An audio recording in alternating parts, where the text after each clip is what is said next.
Football is back, and doesn't it feel good, baby? All season long here on Fox 5 and the Silver State Sports and Entertainment Network, we got you covered on all things NFL and Raiders. Starting with this show, The Coach's Cut, with Mike Tice, taking you inside the mind of a head coach.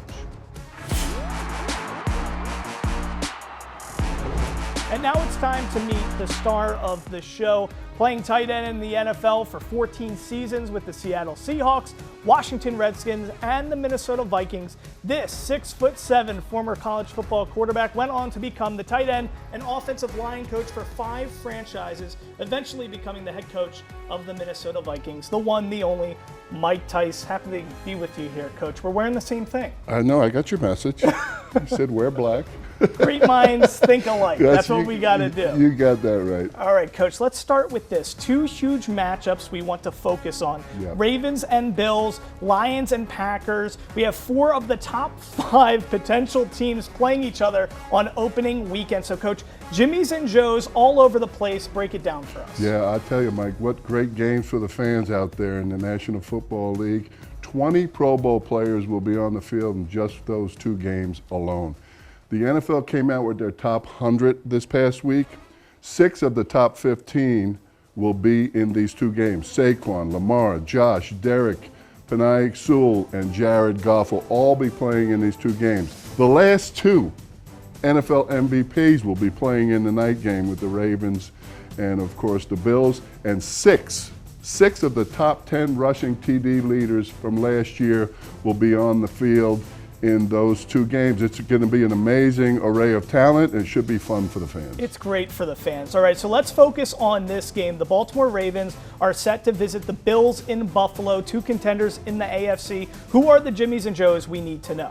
Well, of course, with the Bills, you got the quarterback Josh Allen. You got James Cook, the running back, 16 touchdowns last year. The wide receiver group is, to me, just okay. Khalil Shakir is really good after the catch, but they don't have that big home run guy. Joey Bosa has been, signed as a free agent from the Chargers. Look for him to create some havoc, and of course, Big Ed Oliver in the middle. He's a force to be reckoned with. Okay. Now you look at the Ravens, though, Michael. You look at the Ravens, and they're loaded, man. That team is insane. Insane, and they've done a great job of putting this team together. Lamar Jackson, Derrick Henry. The wide receiver group is second to none. Zay Flowers. DeAndre Hawkins, who they picked up, veteran in the offseason. Rashad Bateman, and I really like Isaiah Likely. That's a great receiver group. They have 3 really good linebackers, but they also have, Mike, 5 number 1 picks in the secondary. The Ravens are loaded. So they got that pedigree. So these are 2 rosters, of course, with elite talent. Who has the better roster, though? Well, I would have to say the Ravens. The Ravens have the better roster. They don't make the 2-point conversion last year, which is a story in and by itself. They had a great season. The quarterback, could have been the MVP. It's just a matter of who they chose. And I like the Ravens roster a lot, and not only in that game, but throughout the league. Their roster is one of the top. One of the top. Okay, all right. So now to an exciting another game. A battle in the NFC North. The Lions are set to visit the Packers at Lambeau. Who are the Jimmys and Joes we need to know from Well, the Packers are loaded with young talent. Jordan Love, Josh Jacobs, which all the Raider fans are familiar with. Jaden Reed, Matthew Golden, and Kraft, the tight end. That's a really good receiving group. Now, of course, they get Micah Parsons, the story of last week, to go with Rashawn Gary, who was a Pro Bowl player last year. That's a good front. They have 3 active linebackers, Mike, and of course they have Xavier McKinney, who had 8 interceptions last year. That's a good roster. The Lions, on the other hand, are loaded too. I mean, they have Jared Goff, they have Gibbs, who scored 16 touchdowns, David Montgomery, who had 12, Amon-Ra St. Brown, Jameson Williams, Sam Laporta. So many great guys. Aiden Hutchinson is back, Jack Campbell, linebacker, and of course they have Kirby Joseph, who led the NFL with 9 interceptions. They're loaded, so wow. So basically Santa Claus gave NFL fans a gift with these 2 great matchups, 4 great teams. As you said, maybe 4 of the best teams out of the 5 in the league right now. Great stuff there, Coach. We're just getting started here on the Coach's Cut with Mike Tice. Next up, the head coach of the Las Vegas Raiders joins the show. It's Mike Tice and Pete Carroll in conversation next.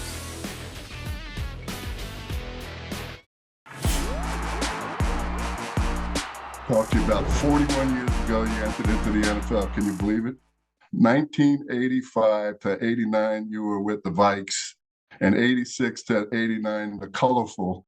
Jerry Burns was your head coach, your boss, and he is given credit for coining, you know where I'm going with this, coining the phrase, it's not about the X's and O's, it's about the Jimmys And and Joe's. Joes. So I'm excited to hear, besides the obvious ones, who you think your Jimmys and Joes are for the Raiders in 2025. And I made a little note down here, sleepers are allowed. You're allowed to talk about some sleepers.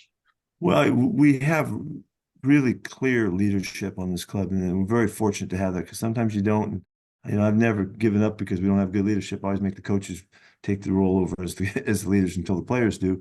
But with Gino coming in and with Max as part of this program and the background of it, we have just voices that are you couldn't ask for more. I mean, these guys are the hardest working guys in the program. They lead on their team by the way they work and their actions and their activity and of it. And then they can follow it up and back it up and they can demand it of those around them. And so those guys are just so crucial to keeping the mentality in line and all that. But that's not all.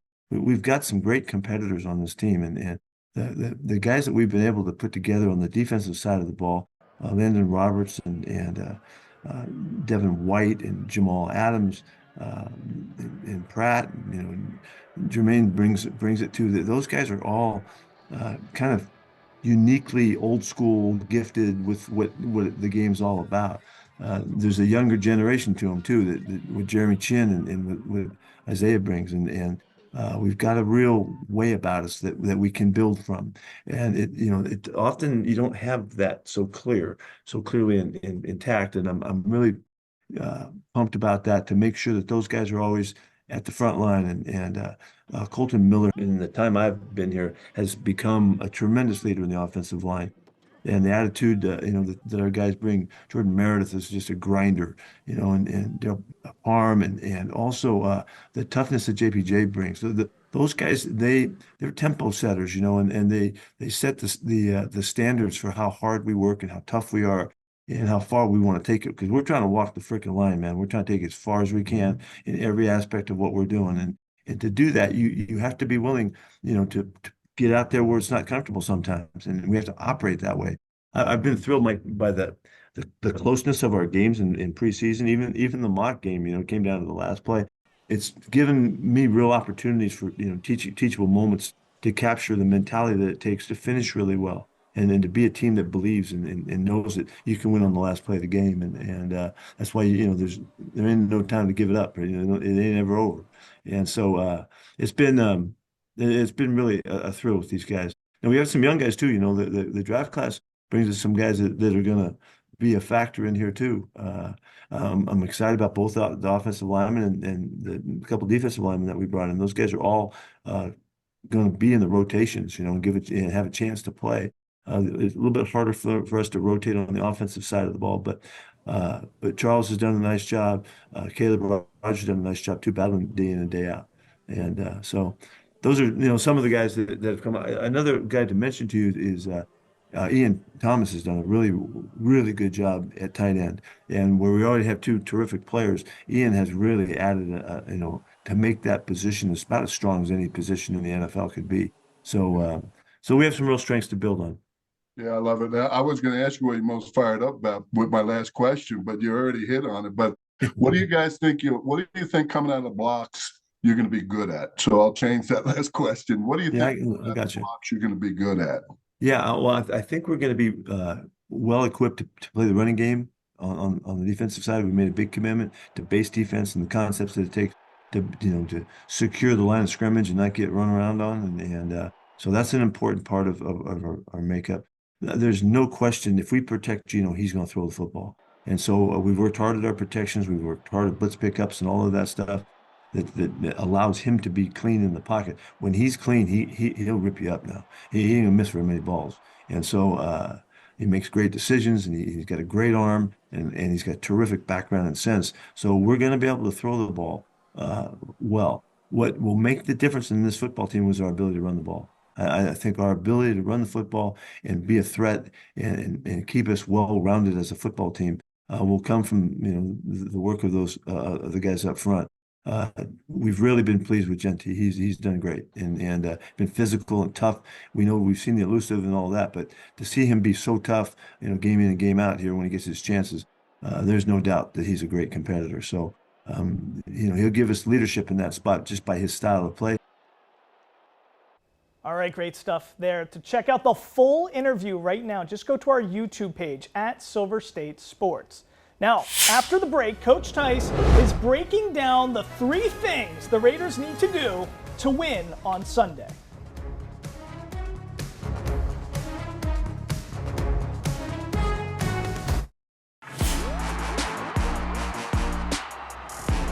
Welcome back to the Coach's Cut with Mike Tice. Mike Davis here with you. So, Coach, it's a new era for the Raiders with head coach Pete Carroll. From a coach's angle, what are the 3 things this team needs to do so the Raiders can beat the Patriots in Week 1? Well, that's a great question, Mike. And Coach Carroll talked about it off the top in his interview.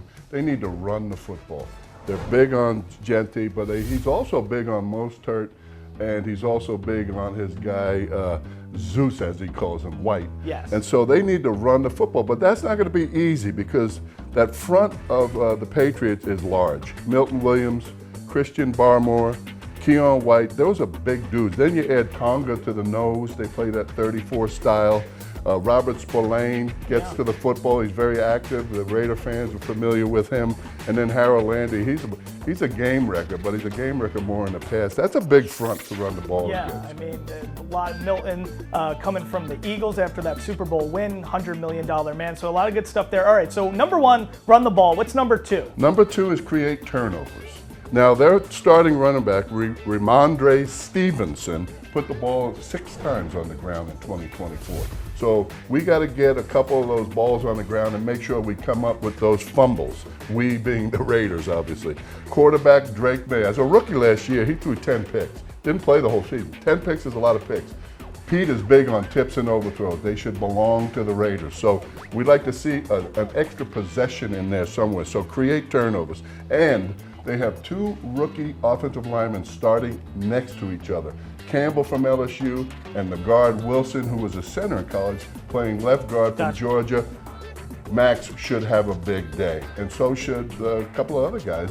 Malcolm Kuntz, Tyree Wilson. We'll see who comes alive. Of course, Will Campbell from LSU, top 5 pick. People said he had short arms. We'll see what he does. All right, so run the ball, create turnovers. What's number 3? Create explosives in the passing game, and that's really where running the ball comes in. Chip is big on play action and seams, working down the middle with the big tight ends. We have a great tight end group. We talked about it last week. Pete talked about it. We need to create explosives in the passing game. Now, their corners are young, inexperienced, and banged up, so we need to take advantage of that. Also, another thing that they should do is double move those young corners. So these are the 3 things that I think. Explain to us, what does that mean, double move? Double moves means you run a short route, you run a short route, you run a short route, and then as the game progresses, you run a short route, you twirl, you roll your shoulder, and then you go deep and you make that young DB bite on. So they start cheating because they're accustomed to a certain way you're running your route, and then you burn them. Exactly. Okay, see, that's good stuff there. All right, so run the ball, create turnovers, and then some of those explosive plays. Pete told you in his interview he loves that tight end room with Mayer, Brock Bowers, and Ian Thomas. That was a nugget he gave you. He loves that tight end room, and I look for the tight ends to have a big opening week in New England. Okay, I can't wait to see how they run the football, especially with Ashton Genty, the kid from Boise State, first-round pick. Can't wait to see what he does. Guys, don't go anywhere because it's odds and ends when we return. Well,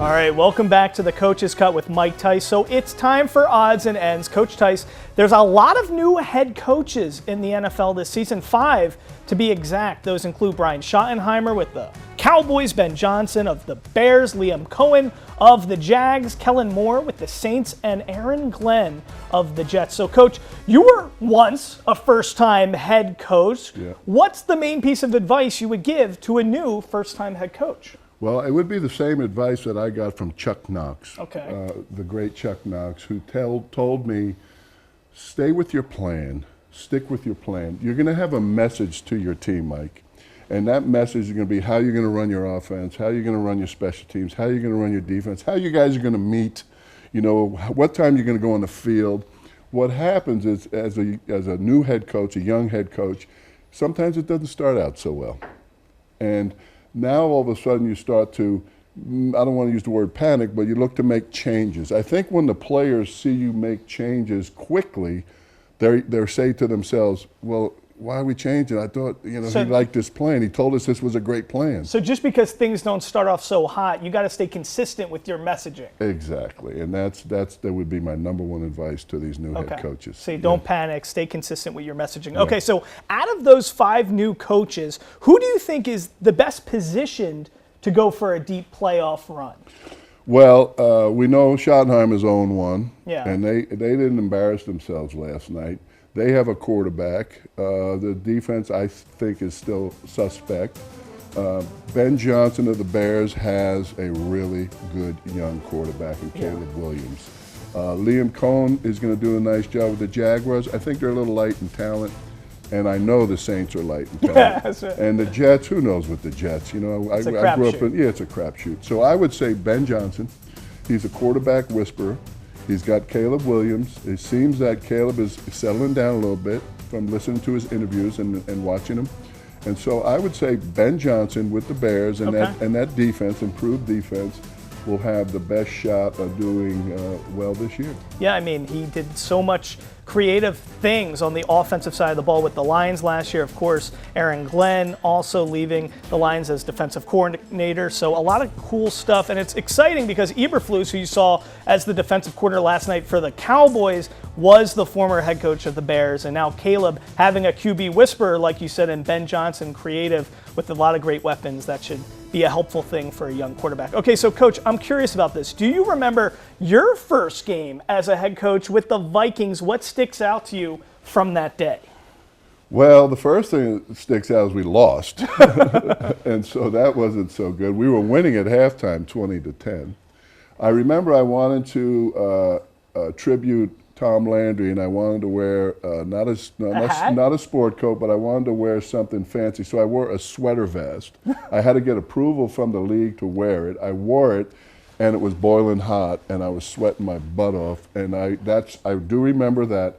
But most I remember is the game was in Champaign at the University of Illinois because they were redoing Soldier Field. Oh. So it wasn't even at Soldier Field. It was at. Interesting. Yes. So there's a lot of things to remember from that game, and unfortunately, a lot of them are not good. I'm curious because last night, watching the Eagles and the Cowboys, Schottenheimer, you could tell he looks nervous as his first time being on the sideline as a head coach, even though his dad was Marty, a legend, all that stuff. Coaches do they get as nervous as players? Well, yeah, absolutely, and I think the nervousness comes from I'm concerned we're not prepared enough. Really? When you feel like your team is prepared, you're not nervous. When you feel like you might have missed something, I believe that's when the nerves start kicking in, at least from my standpoint. Were you nervous? Oh, hell yeah, I was nervous. My first time being a head coach. I'm in Champaign. I'm sweating my butt off with a sweater vest. Yeah, I was nervous. Hey, you wanted to look all nice and stylish, like Tom Landry was. He was a classy looking guy. Classy looking guy and a great coach. All right, so Coach, this is odds and ends. Yeah. You have so many great nuggets for us. Tell us a couple things we maybe didn't get to that you think people at home would love to know. Well, a couple great players have a couple milestones that they could possibly get. Derrick Henry, the great Derrick Henry. Yes. If he scores one touchdown, whether it's Sunday night or the next game or whatever, he will surpass the great Jim Brown Wow. for number 6 on the all-time touchdown rushing list with 107 touchdowns. Man. Could you imagine that? I had 10, 107 touchdowns. Here's one for everyone local, the Raiders. Brock Bowers, the great Brock Bowers, who had a tremendous rookie season, has a chance with 35 catches to break the record that Laporta set last year with Detroit for the most catches in the first 2 seasons as a tight end. Wow. And I think that, but here's the bigger stat. Brock needs 787 yards to surpass the great legendary Mike Ditka for the most receiving yards in the first 2 seasons as a tight end. But you want to hear this? Mike Ditka had 1,980 yards. Yeah. Mike Ditka did it in 14 games. Brock has a little bit more to work with. He has a few more games, but it just alludes to how great Mike Ditka actually was. Yeah, it's crazy stuff. And Derrick Henry, Brock Bowers, 2 guys, I mean, that looks like Hall of Fame type material if you're breaking records of those guys. Oh, I would say, yeah. Real quickly, we have about a minute left, Coach. I know we're getting ready for week 1. So much excitement and enthusiasm. Do you have, I don't want to test you too early, but is there a Super Bowl contender that you have in mind that you really think is the favorite in your mind? Well, I think 2 teams are playing, the ones we talked about in the beginning of the show. I think the Ravens, it could be Jackson's year.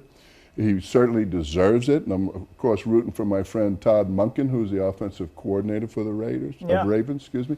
And I like the Packers.